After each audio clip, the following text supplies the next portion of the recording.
వైఎస్ఆర్సీపీ అంటేనే ఒక రకంగా కాంగ్రెస్ నుంచి బయటకు వచ్చి ఏర్పాటైన పార్టీ అనేది ఇప్పటికీ చాలా మందిలో ఉన్న ఫీలింగ్. ఎందుకంటే ఆయన నిజంగానే కాంగ్రెస్ నుంచి బయటకు వచ్చి పోరాడి సోనియా గాంధీ మీద వ్యతిరేకతతోనే అప్పట్లో వైఎస్ఆర్సీపీ పెట్టారని, తర్వాత వచ్చిన వాళ్ళందరూ కూడా కాంగ్రెస్ నుంచే ఎక్కువ శాతం మంది. ఉత్తరాంధ్ర నుంచి మొదలు పెడితే ధర్మాన ప్రసాదరావు గారు, బొత్స, లేదంటే మన రాజీనామా చేసిన మోపిదేవి, పిల్లి సుభాష్, వీళ్ళందరూ కూడా ఇప్పటికీ కూడా.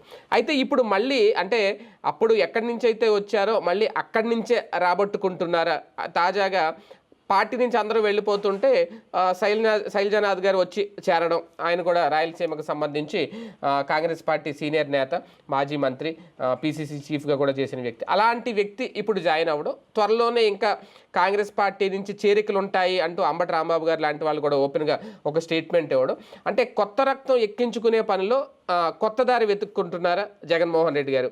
అంటే పూర్తిగా పతనావస్థకి వెళ్ళిపోయిన కాంగ్రెస్ పార్టీలో ఉన్న సీనియర్ నాయకుల్ని మళ్ళీ ఆకట్టుకోవడం ద్వారా వైసీపీ సాధించేది ఏంటి? అంటే వైసీపీ భవిష్యత్తుకు సంబంధించి జగన్మోహన్ రెడ్డి గారి స్ట్రాటజీ ఇదేనా? ఇది ఎంతవరకు వర్కౌట్ అవుతుంది? ఇదే అంశం మీద చర్చించే ప్రయత్నం చేద్దాం.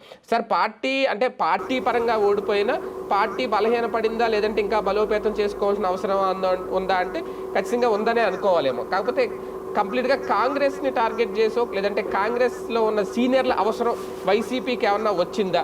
ఆ దిశగానే జగన్మోహన్ రెడ్డి గారి అడుగులు ఉండబోతున్నాయా? ఇక్కడ మనం ఒక ఆస్పెక్ట్ మిస్ అవుతున్నాం. అదే జగన్ని నాశనం చేసి మళ్ళీ వైఎస్ఆర్ కాంగ్రెస్ పార్టీలో ఉన్న నాయకులందరినీ కాంగ్రెస్కి తెచ్చేసుకోవడం కోసం సీరియస్ ఎఫర్ట్ పెట్టింది షర్మిల. ఆవిడ ఎఫర్ట్లో భాగంగా మొన్నటిసారి మంత్రులు కూడా, సిట్టింగ్ మంత్రులు కూడా వెళ్ళి కాంగ్రెస్లో చేరారుగా.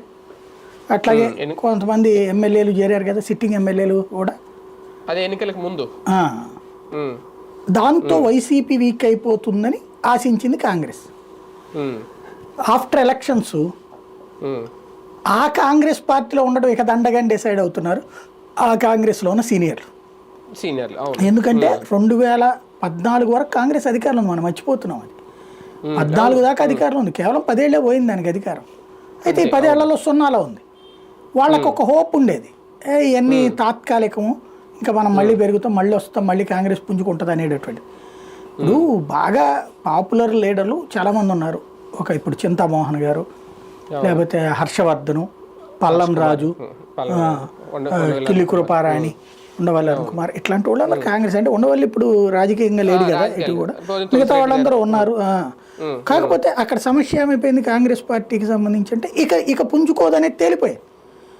ఇంకోటి, ఈ షర్మిల వచ్చేటప్పటికి తన అన్నతో కోపం, తన ఆస్తి వివాదాన్ని కాంగ్రెస్ వివాదం కింద మార్చి ఆవిడ పార్టీని డెవలప్ చేస్తుందా? లేదు. ఎంతసేపటికి తన అన్నం తిడితే తెలుగుదేశం పత్రికల్లో అనుకూలంగా వస్తుంది. అన్న ఎదగకుండా ఉంటే చాలు, అన్న ఇంకోసారి కూడా నాశనం అయిపోతే కనుక ఇక సచ్చినట్టు ఆస్తి నాకు రాసి ఇచ్చేస్తాడు అనేది. నాశనం అయ్యేవాడు ఎవడన్నా రాసిస్తాడు ఆస్తి ప్రాక్టికల్గా. అటుపోతుంది. ఈ కాంగ్రెస్లో నమ్ముకుని షర్మిలను నమ్ముకుని ఎంతకాలం అని ఉంటారు వాళ్ళు? ఆ పేసీసీ ఆ కాంగ్రెస్ అధిష్టానం వాళ్ళేం పిచ్చోళ్ళు. వ్యక్తిగత కక్షలు తెచ్చుకోవాలనుకునే అమ్మాయి చేతికి పగ్గాలు ఇచ్చారు. నాయకత్వం అలవాటు ఉంది ఆమెకి ఎప్పుడన్నా? సొంత పార్టీ నడుపుకోలేక ఇచ్చేసారు. ఫేస్ తెచ్చారు, కానీ ఇప్పుడు ఫేసులు ఇవాళ కిరణ్ కుమార్ రెడ్డి ఎందుకు తీసుకోవట్లేదండి బీజేపీ జాతీయ రాష్ట్ర అధ్యక్షుడి కింద? ఫేసే, కానీ ఎందుకు తీసుకోవట్లేదు? ఇక్కడ అనుభవం పురంధేశ్వరికి ఎందుకు ఇచ్చింది బీజేపీ? ఆవిడ వివిధ రాష్ట్రాలలో బీజేపీ ఇన్ఛార్జిగా పనిచేసింది. అక్కడ సదరు వ్యక్తులతో కాంటాక్ట్స్ అనేది కాదు, ఆవిడ మేనేజ్ చేయగలదు, ఆర్గనైజ్ చేయగలదు అన్నటువంటిది వచ్చాక ఆమెకు ఆ పోస్ట్ ఇచ్చారు. ఈ ఆర్గనైజేషన్ అనేటటువంటి కెపాసిటీ ముఖ్యం. ఈవిడికి ఆర్గనైజ్ చేయడం చేత కాదన్నది ప్రూవ్ అయిపోయింది కదా. ఫస్ట్ ఫెయిల్యూర్ తన సొంత పార్టీ పెట్టుకుని వైఎస్ఆర్టీపీ అని ఫెయిల్యూర్ అయింది కదా. ఆ ఫెయిల్యూర్ అయిన ఆవిడని తీసుకొచ్చి ఇక్కడ నాయకత్వం అప్పచెప్తే ఆవిడ దగ్గర ఏ నాయకత్వ లక్షణం ఉంది? మంచి వాక్పటిమ ఉంది, మాట్లాడగలదు, అర్థమయ్యేలా మాట్లాడగలదు. అది ఆమెకున్న ఎసెట్. కానీ సమస్యల్లో ఏంటంటే అందరినీ కలుపుకెళ్ళే మెంటాలిటీ లేదు. జగన్కి ఒక రకమైన యాటిట్యూడ్ ఉంటే ఈమెకి దానికి 4 యాటిట్యూడ్. యాటిట్యూడ్లతో శాంతం పతనమైన పార్టీ లేచుద్దా? ప్రాక్టికల్గా చెప్పాలంటే ఇదే సమస్య. కాబట్టి ఇప్పుడు ఇక రాజకీయాల్లో ఉండాలి అనుకునే సీనియర్లు ఆల్టర్నేటివ్ చూడాలి. చూడాలి అంటే తెలుగుదేశంలో ఖాళీనే లేదే, వైసీపీ వాడిని చేర్చుకోవడానికే ఖాళీ లేదు తెలుగుదేశం. ఇంకా వాళ్ళు ఇక్కడికేం వస్తారు ఇప్పుడు? కాబట్టి కాంగ్రెస్ వాళ్ళు ఆ బాట పడుతున్నారు. రాబోయే రోజుల్లో ట్రయాంగులర్ నడుస్తుంది. అంటే కాంగ్రెస్ నాయకులకు కూడా ఇంకా వేరే ఆల్టర్నేటివ్ లేక ఇటు చూస్తున్నారంటారా? అంతే కదా. ఇప్పుడు శైలజనాథ్కి అక్కడ ఆల్టర్నేటివ్ ఏముంది? ఆయన నియోజకవర్గంలో ఆ చుట్టుపక్కల కూడా తెలుగుదేశం పార్టీ వాళ్ళకి నాయకులు ఉన్నారు స్ట్రాంగ్గానే. అదే సందర్భంలో వైఎస్ఆర్ కాంగ్రెస్ పార్టీకి కొంత స్పేస్ వచ్చింది ఇప్పుడు. అంటే ఎవరైనా అధికార పక్షం వైపు చూస్తారు కానీ ప్రతిపక్షంలో కేవలం 11 సీట్లకే పడిపోయిన వైసీపీ వైపు చూడడానికి ఏంటి ప్రత్యేక కారణం అని? అంతే. స్పేస్ ఎక్కడుంది అధికార పక్షంలో? నేనంటుంది అదే, అధికార పక్షం దగ్గర ఖాళీ లేదు కదా. అలాగని ఇక్కడ ఏంటంటే ఏమీ లేని చోట ఆమోదవృక్షమే మహావృక్షం అంటారు ఇప్పుడు. అంతే కదా. శాంతం కాంగ్రెస్ పార్టీతో కంటే, కాంగ్రెస్ పార్టీలో కమ్యూనిస్ట్ పార్టీలో ఉండటం కంటే ఇది బెటర్ కదా. వైఎస్ఆర్ కాంగ్రెస్ పార్టీ 40% ఓట్లు వచ్చిన పార్టీ కదా. ఇంకో 40% ఓట్లు సాధించిన మళ్ళీ అధికారంలోకి వస్తాడని నమ్మకం ఉంటుంది. 2% ఓట్లు తెచ్చుకున్న వాళ్ళు అధికారంలోకి వస్తారని ఏం నమ్ముతారు? ఇంకా అది సమస్య. ఏదో అన్నారు మీరు, ట్రయాంగిల్ ఫైట్ అంటున్నారు. ట్రయాంగిల్ ఫైట్ ఉంటుందేమో అనుకోండి. అంటే రాబోయే రోజులలో వైఎస్ఆర్ కాంగ్రెస్ పార్టీకి సంబంధించిన వాళ్ళు కొంతమంది సీమ వాళ్ళు ఊగుతున్నారు బీజేపీకి వెళ్ళడానికి. ఎందుకంటే వాళ్ళకి అక్కడ ఈ వీళ్ళ వేధింపులు తట్టుకోలేక సెక్యూరిటీ కోసం ఇదివరకు ఆదినారాయణ రెడ్డి లాంటి వాళ్ళు ఎట్టయితే చేరారో బీజేపీలోకి, తెలుగుదేశంలో ఉండి కూడా బీజేపీకి వెళ్ళిపోయారు కదా అప్పట్లో కొంతమంది తెలంగాణ ఇదే రాయలసీమ నాయకులు. అట్లాగా ఇక్కడ కొంతమంది వెళ్ళడానికి సిద్ధపడుతున్నారు బీజేపీ షెల్టర్లోకి, తెలుగుదేశంలోకి కాకుండా బీజేపీ షెల్టర్లోకి. కొన్ని ఖాళీలు అయ్యే అవకాశం వైసీపీ నుంచి. ఆ స్పేసెస్ ఇప్పుడు కాంగ్రెస్ వాళ్ళతో ఫిల్ చేస్తారేమో వీళ్ళు. అలాగే వాళ్ళకి కూడా స్పేస్ ఉండదు కదా సార్ ఒకవేళ నిజంగా వైసీపీ నుంచి బీజేపీకి వెళ్ళినా? ఎందుకు ఉండదు? రేపు పొద్దున పొత్తు ఇక్కడ ముగ్గురు పొత్తు ఉంటే ఇప్పుడు పొత్తులో సీట్లు పెరుగుతాయి, అక్కడ స్పేస్ వస్తుంది. ఇప్పుడు మొన్న చూడండి జనసేనకి 21లో 11 మంది దాకా తెలుగుదేశం వాళ్ళే ఉన్నారు. అంటే జనసేన దగ్గర అభ్యర్థులు లేక తెలుగుదేశం వాళ్ళని పంపించారు రాత్రికి రాత్రి. అంటే ఇంకేముంది అక్కడ దాంట్లో? అట్లాగే భారతీయ జనతా పార్టీకి 10 సీట్లు ఇస్తే అందులో 6 తెలుగుదేశం వాళ్ళే ఉండే, 8 మంది. 6 ఎంపీ సీట్లు ఇస్తే ఒక్కడ తప్ప మిగతా 5 తెలుగుదేశం వాళ్ళే ఉండే. అంటే ఏంటి అక్కడ స్పేస్ అనేటటువంటిది అక్కడ వాళ్ళు క్రియేట్ చేసుకున్నారు. వైసీపీ అక్కడ స్పేస్ క్రియేట్ చేసుకోలేదు. ఇప్పుడు ఆ స్పేస్ అనేటటువంటిది కాన్సెప్ట్ ముఖ్యం అనమాట. అంటే వైసీపీ వాళ్ళు అటు వెళ్తే వైసీపీ స్పేస్ ఖాళీ అయితే అప్పుడు ఇటోళ్ళు రావచ్చు కాంగ్రెస్ వాళ్ళు. ఇప్పుడు కాంగ్రెస్ నుంచి ఒక లీడర్ వచ్చేసేసి ఇప్పుడు పలన్ రాజు వచ్చేయాలనుకోండి, ఆ ప్రాంతంలో ఎంపీ క్యాండిడేట్ స్ట్రాంగ్ కూడా ఉన్నాడుగా వీళ్ళకి. తెలుగుదేశానికి ఉన్నాడు, బీజేపీకి ఉండే, వైసీపీకి ఉండే. ఇప్పుడు గ్యాప్ వచ్చింది కాబట్టి ఈ ట్రిప్ అతను వస్తే మంచి లైఫ్ ఉంటుంది.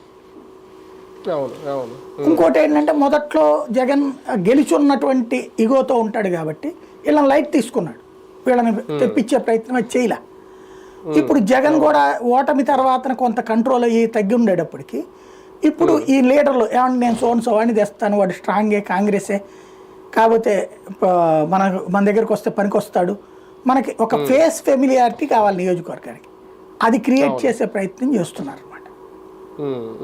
ఒక రకంగా జగన్మోహన్ రెడ్డి గారి స్ట్రాటజీ నిజంగా కాంగ్రెస్లో ఉన్న సీనియర్లని ఇటు తీసుకురావడమే అయితే దానివల్ల ప్రత్యర్థులకి నష్టమే ఉంటుంది, ప్రత్యర్థులకి ఈయన చూపించే థ్రెట్టే ఉంటుంది.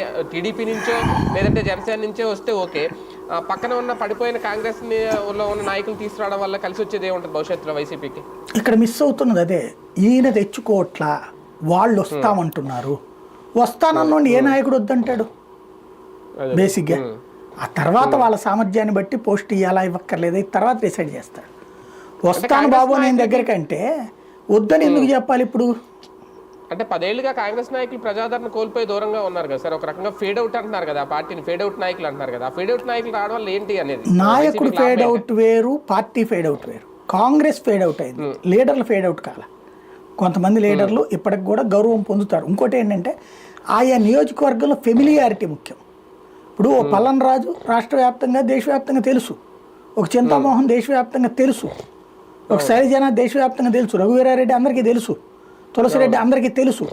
అంటే ఆ పేరు చెప్పగానే ఓహో అంటాం కదా మనం. అవును. దాంతో పోల్చుకుంటే అసలు లేనివాడిని పెట్టేదానికంటే అది బెటర్ కదా. వెళ్ళిపోయారు కదా కొంతమంది వీళ్ళకి. ఆ వెళ్ళిపోయిన వాళ్ళతో పోల్చుకుంటే సబ్జెక్ట్ ఉండి అందులో పోల్ మేనేజ్మెంట్ తెలిసిన వాళ్ళు వీళ్ళు. పోల్ మేనేజ్మెంట్ ఆ స్ట్రాటజీస్ తెలిసిన వాళ్ళు వీళ్ళు. డబ్బులు చేతిలో లేవు అంతే. డబ్బులుండి బ్రాండ్ ఉంటే చేయగలిగిన వాళ్ళు వీళ్ళు. కాంగ్రెస్ అనే బ్రాండ్ లేదు, డబ్బులు లేక దెబ్బతిన్నారు. అలా అనుకుంటే లగడపాటి రాజగోపాల్ లాంటి వాళ్ళు కూడా ఒకప్పుడు ఒక ఏళ్ళు వెళ్ళిన వాళ్ళే కాంగ్రెస్ పార్టీలో ఉండి. అవును, కావాలంటే వస్తాడేమో రేపు పొద్దున. అవునా? అంతే. ఏముంది ఇప్పుడు రాజకీయాలు మాకు అక్కర్లేదు అనుకుని వెళ్ళినోడు ఇప్పుడు ఎట్లుంటుంది అంటే రోజు మన ఇంటి దగ్గరకు వచ్చి నమస్కారం అయ్యా నాకు ఆ పని చేయించండి ఈ పని చేయించండి అని తిరిగే వాళ్ళని చూసినప్పుడు ఒక ఇగో వస్తుంది, నేను ఈ స్థాయిలో ఉన్నాను. తర్వాత మనం పదవిలో లేనప్పుడు ఎవడు పట్టించుకోలేదు అనుకోండి, ఒక ఏంటో నా పరిస్థితి అని ఒక డల్ అయిపోతారు. ఆ డల్ని కవర్ చేసుకోవడానికి ఏ ఆపర్చునిటీ వచ్చినా వదలరు, సాగిపోతుంది ఇట్లాగా. ఒక రకంగా ఇది షర్మిల్ గారికి కూడా ఒక సవాలా ఆమె, ఎందుకంటే ఆమె పీసీసీ చీఫ్గా ఉన్నారు కాబట్టి ఆమె కార్యకర్తలను కాపాడుకోవడం, నాయకులను కాపాడుకోవడంలో వైఫల్యం చెందారనే రిమార్క్ రేపు పొద్దున అధిష్టానం దగ్గర ఆవిడకేమన్నా వస్తుందా? పోయేది ఏమీ లేదు ఆవిడకి. ఎందుకంటే ఆవిడ అడిగేవాడేవాడు లేడు. ఏమన్నా పోటీలో ఉన్న పార్టీని అయితే ఏంటి నువ్వు వీళ్ళకేసావంటే వాళ్ళకేసావంటా అని అడుగుతుంది అధిష్టానం. ఇక్కడ వాళ్ళు జగన్ని కంట్రోల్ చేయడం కోసం ఆమె పెట్టారు. జగన్ వెదరేస్తే షర్మిల బీజేపీ వైపు నుంచి మా వైపుకి వస్తాడనేది వాళ్ళ ప్లానింగ్. అది తెలియని అమాయకుడు ఏం కాదు కదా ఇతను. నడుస్తుంది. కానీ వచ్చిన వాళ్ళందరికీ సీట్లు గ్యారంటీ ఇస్తారా సార్ జగన్మోహన్ రెడ్డి గారు? అట్లాగేం చెప్పలేదు కదా, హామీ ఏమి ఇవ్వలేదుగా. పార్టీలో చేరేటప్పుడు ఇట్లా నేను ఈ షరత్తో చేరానని ఎవరన్నా చెప్తున్నారా? లేదు కదా. సీట్ ఆశించే కదా వస్తారు. అట్లేం ఉండదు. పార్టీ ఇప్పుడు ఆ లెక్కనైతే అందరికీ వచ్చేసి ఉండాలి కదా, వైసీపీలో ఉన్న వాళ్ళందరికీ ఇవ్వలేదు టికెట్లు. అప్పుడు పరిస్థితులు బట్టి చూస్తారు, ఇవ్వచ్చు. నేను కూడా శైలజనాథ్కి అక్కడ స్పేస్ ఉంది. అవును అవును. కానీ నిజంగా కాంగ్రెస్ పార్టీ నుంచి చేరికలు అనేవి పెరిగితే సార్ భవిష్యత్తులో వైసీపీలో ఇప్పుడు నమ్ముకొని ఉన్న వాళ్ళకి ఒక థ్రెట్ అయినా లాస్ట్ టైం జరిగినట్టే, అంటే కొన్ని చోట్ల మార్చారు నియోజకవర్గాల్లో అభ్యర్థుల్ని, కొత్త వాళ్ళని పెట్టడం, ఇదంతా మళ్ళీ అలాంటి ప్రయోగం ఏమన్నా చూడబోతాము? వచ్చేవాడు కూడా చూసుకుంటున్నాడు అక్కడ ఎక్కడ స్పేస్ ఉందో అక్కడ వస్తున్నాడు, కానీ స్పేస్ లేని చోట్ల రావట్లేదు. అది ఇక్కడ గుర్తుపెట్టుకోవాల్సింది. స్పేస్ ఉన్న చోటే వాళ్ళని పక్కన పెట్టి వాళ్ళకి ఇస్తారు అనే ఆలోచన అయితే ఉండదు. ఉండదు. నేను అనుకోవడం ఇప్పట్లో ఉండదు. అది ఎలక్షన్స్ ముందు చూసుకోవాలి.